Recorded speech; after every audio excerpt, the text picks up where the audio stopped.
पहा नवीन एपिसोड्स एकदम add free. Netra तू पण बस ना जेवायला। नाही नको, मी नंतर बसते। का नंतर काय, आताच बस। काकू खरंच मी बसते ना नंतर तुमच्या। नेत्रा बस।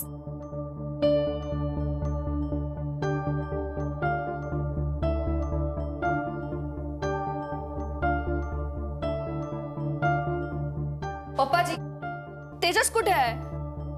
तो ऑफिसच्या कामानिमित्त बाहेर गेलाय। झालं काय? तो मला काय नाही सांगितलं। सासूमा समजावं ना याने। असं सतत संसारात तक्रारीचा पाडा नाही वाचायचा, मग संसारातल्या तक्रारी कमी नाही होत, उलट वाढतात।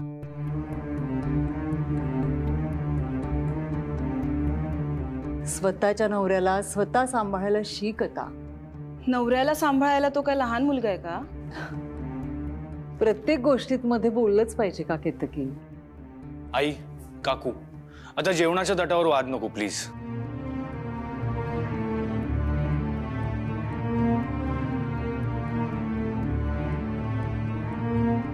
एकमेकांवर विश्वास हवा आपला फाल्गुनी। नवरा बायकोंचा विश्वास नसेल ना एकमेकांवर तर त्या नात्याला काहीच अर्थ नाही ग। ममता, आता तरी खरं खरं सांग, हे सगळं काय आहे? माझ्या पाठीमागे हे सगळे धंदे करताना तुला लाज नाही वाटली? शेखर, हे सगळं चुकीचं आहे, असं काहीच नाहीये, तुमचा काहीतरी गैरसमज होतोय। संसार तुटू शकतात, कळतंय का? सावकाश बस बस, जेवायला बस।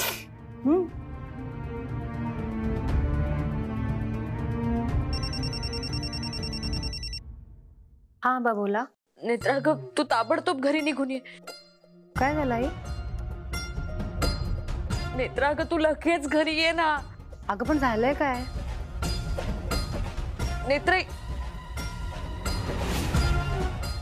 नेत्रा ग, आबांना ताप येतोय। काय नक्की काय होतंय त्यांना? आणि तू त्यांना डॉक्टरांकडे घेऊन गेली होतीस? हो नाही।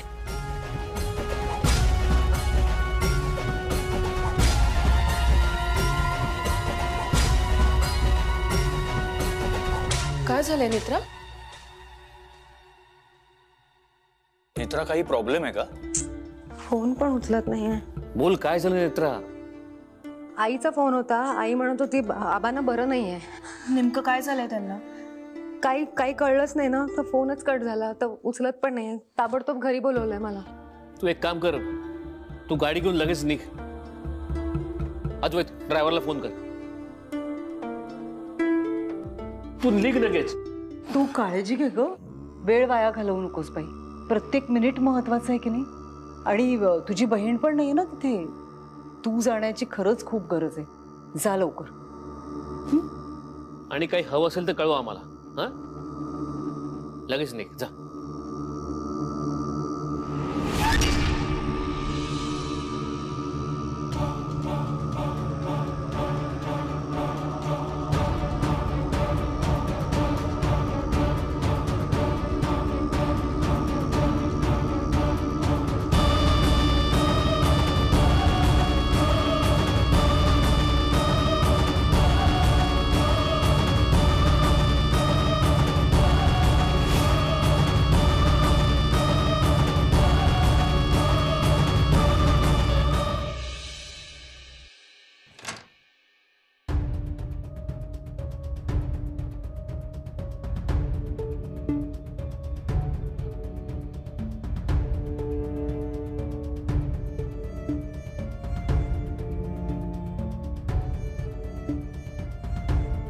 एकीकडे आबांची तब्येत बरी नाही आणि दुसरीकडे आज अद्वैत साहेबांच्या बाबतीत वाईट घडणार आहे।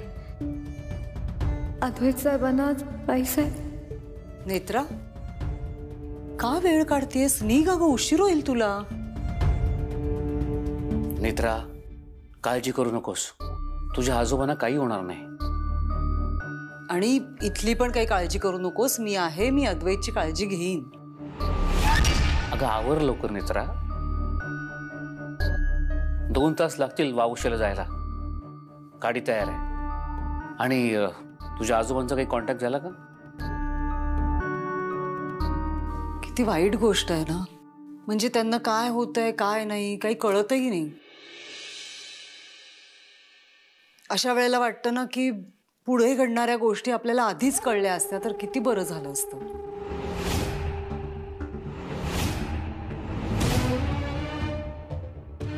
पण तू काळजी करू नकोस. तू जा, आजोबांची काळजी घे, ते बरे होईपर्यंत थांब तिथे.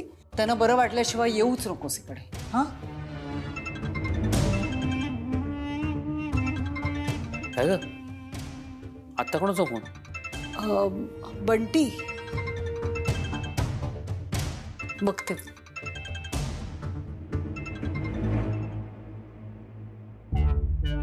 तुम्ही काही झालं तरी अद्वैत साहेबांच्या जवळ. तू नको काळजी करूस, मी अद्वैतवर लक्ष ठेवीन. आणि तुम्ही रुपालीबाई साहेबांना त्यांच्याकडे जा. अगं मी तुला कसं समजावून सांगू? तू रुपाली बद्दल असा विचार मनात आणू नकोस. अगं रुपाली असं कसं करेल? मला असं अजूनही वाटतं तुझा काहीतरी गैरसमज होतोय. प्लीज विश्वास ठेवा माझ्यावर. माझा काही गैरसमज होत नाहीये. मला ना खरंच काही कळत नाही मी काय करू. म्हणजे तिथे आबांना फोन लागत नाहीये, त्यांची तब्येत ठीक नाहीये. ते अद्वैत साहेबांच्या तू आधी शांत हो, शांत हो. मला सांग, तुझ्या आजोबांची तब्येत बरी नाहीये, तुझी बहीण तिकडे नाहीये. अशा वेळी तू त्यांच्यासोबत असायला हवं का नको? तुमचं बरोबर आहे साहेब, पण अद्वैत साहेबांची. अगं मी आहे ना इथे, मी घेईन त्याची काळजी. अरे तुला कसं कळत नाहीये? अद्वैत पेक्षा तुझ्या आजोबांना तुझी जास्त गरज आहे, कळतंय का?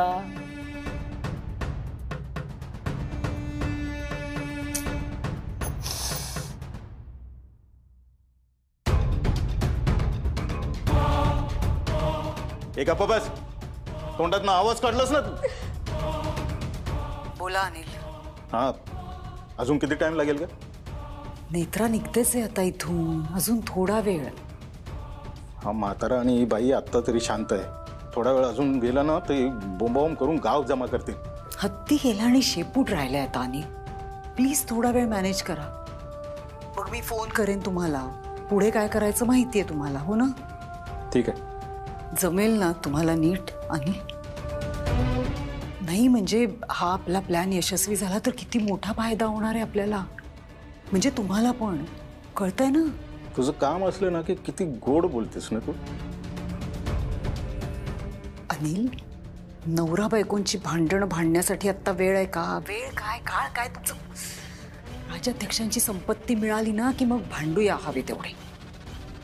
आत्ता जे सांगितलं ना ते काम नीट करा प्लीज. एक विचार, बोला. हे सगळं करून काय मिळतं तुला? सरळ एक गाव दोन तुकडे करून हा खेळ संपवायचा सोडून हे सगळं काय चालवलेस तू? हॅलो नेत्राबाई, सांगितलं होतं तुला, हे युद्ध सुरू होण्यापूर्वीच तू हरणार.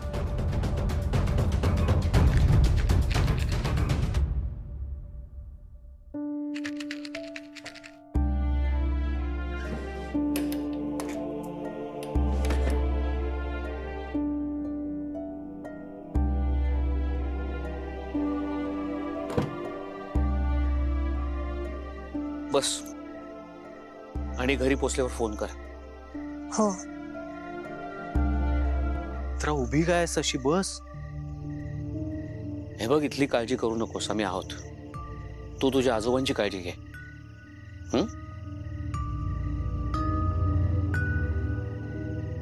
साहेब नको. पैसे ठेव लागतील. साहेब नाही, नको मला. असू दे, लागतील. पण खरंच माझ्याकडे आहेत खर्चाला, खरंच नको. अगं साहेब नको ना. बाबा, आणि तू घरी कळवलंस का तू निघते असते? नाही, कोणी फोनच उचलत नव्हता ना. मी परत बघते.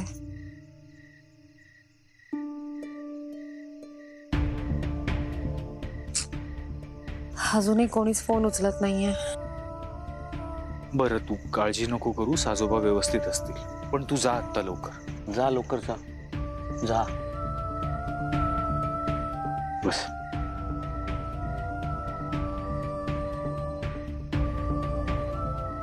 दादा सांभाळून जा आणि तिथे काही मदत लागली तर थांबा तिथेच. बाय.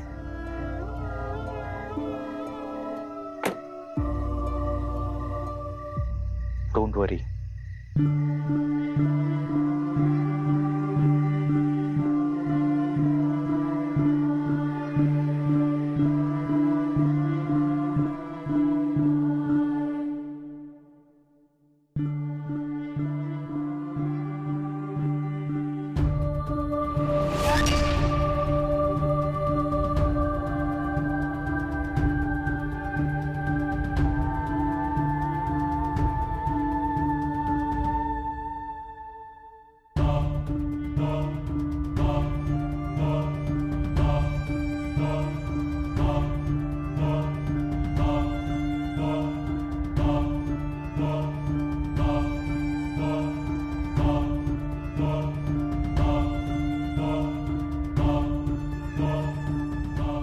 साहेब, देवी आईने मला संकेत दिलाय.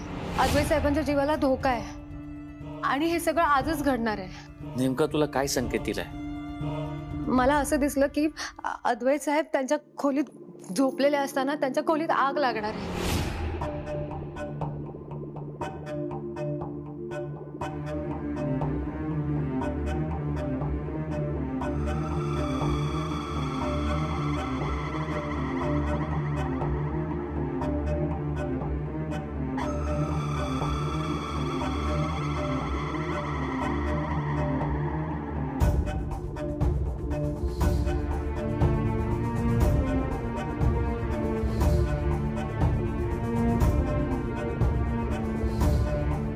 हे सगळं काय? बसा ना तुम्ही, मी सांगते.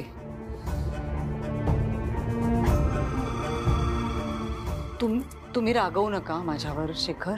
मी जे काही करते ना ते खरंच भल्यासाठीच करते. परी नीट सांग, हा सगळा काय प्रकार आहे? मी पूजा करणार आहे आधीच्या बेडरूम मध्ये. ही पूजा आधीच्या नकळत व्हायला हवी शेखर, म्हणून त्याच्या बेडरूम मध्ये करणार आहे मी रात्री पूजा, तो झोपल्यावर. कसली पूजा आणि अद्वैतच्या नकळत का? अहो, हे कोणालाच सांगायचं नाहीये खरं तर. मी तुम्हाला म्हटलं ना की आज रात्रीनंतर आधीच्या आयुष्यात खूप मोठा बदल घडणार आहे शेखर. ह्या पूजेनंतर आधीला कधीच कसलाच त्रास होणार नाही. पण तुम्ही सुद्धा त्याला कळू देऊ नका हा पूजेचं. पण हे सगळं असं अचानक?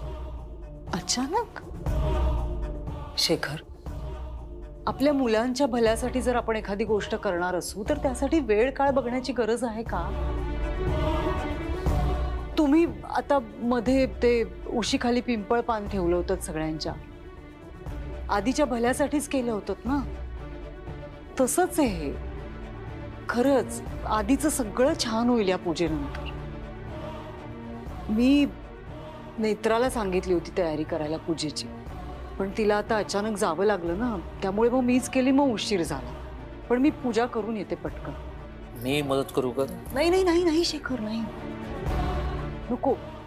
मुलाच्या आईनेच करायची असते पूजा.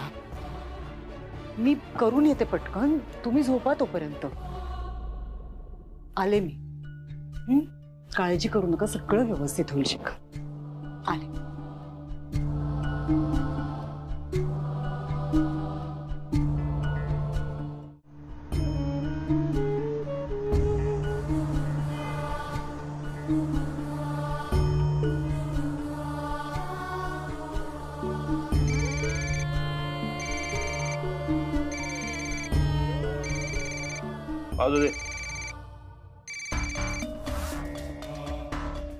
आई आणि आबा फोन का उचलत नाहीयेत? आबांना काय झालंय काही कळायला मार्ग नाहीये. आणि इकडे अद्वैत साहेबांच्या जीवाला धोका आहे. आणि मी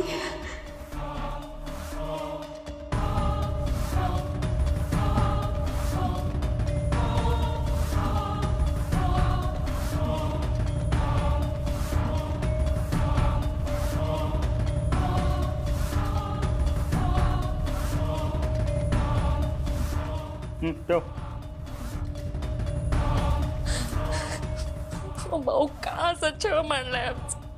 का असं करताय तुम्ही? सुनबाई, आधी या माणसापासून दूर हो.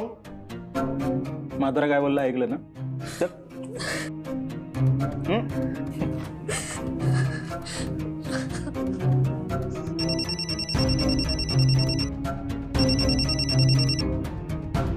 हा बोल. काय ठीक आहे ना सगळं? तुझ्याच फोनची वाट बघतो.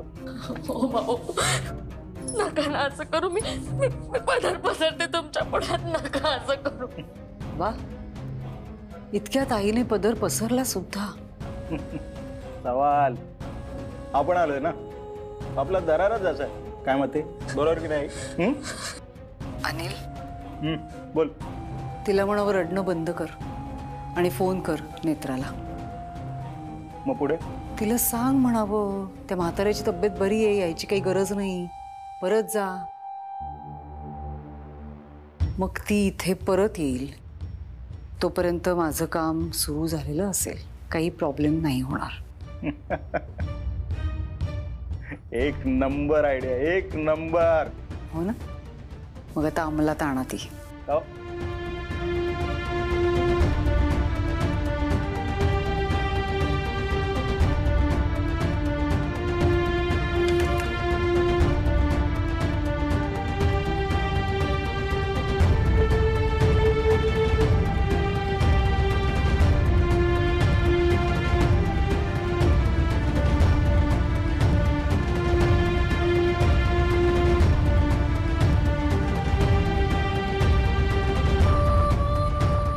जायफळ आणि केशरयुक्त बासुंदी पिऊन गाढ झोपलेत साहेब.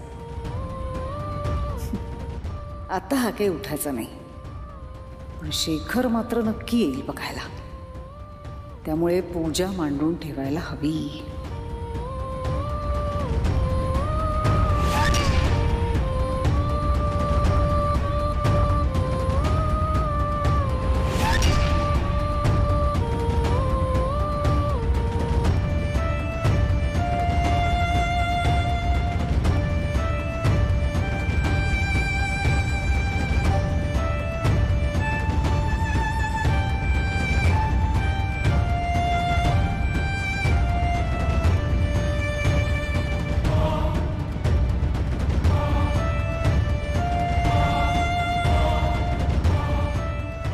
नेत्राचा नक्कीच काहीतरी मोठा गैरसमज झालाय. रुपाली तर पूजा करते.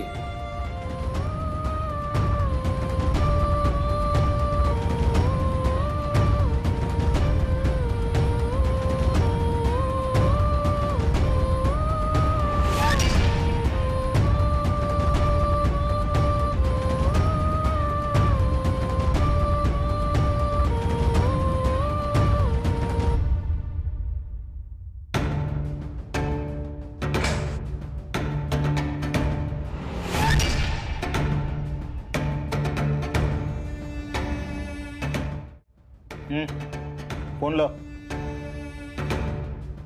फोन लाव.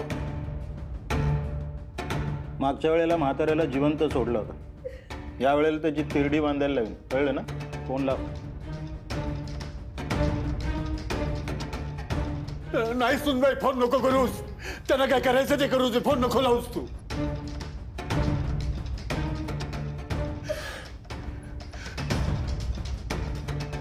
पोरीला सांग आता येऊ नकोस. आजोबांची तब्येत ठीक आहे, सांग.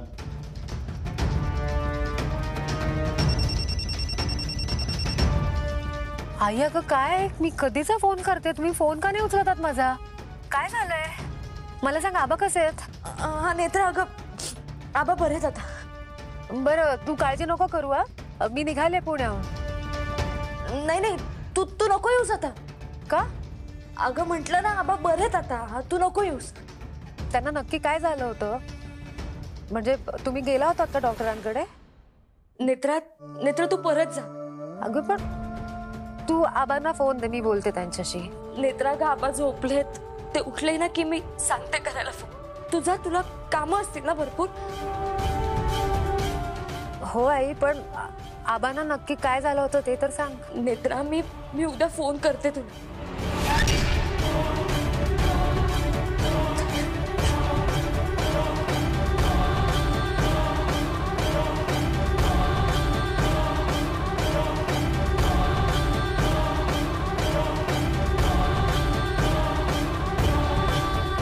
दादा गाडी वळवा, वावशीला नाही जायचंय, परत घराकडे घे.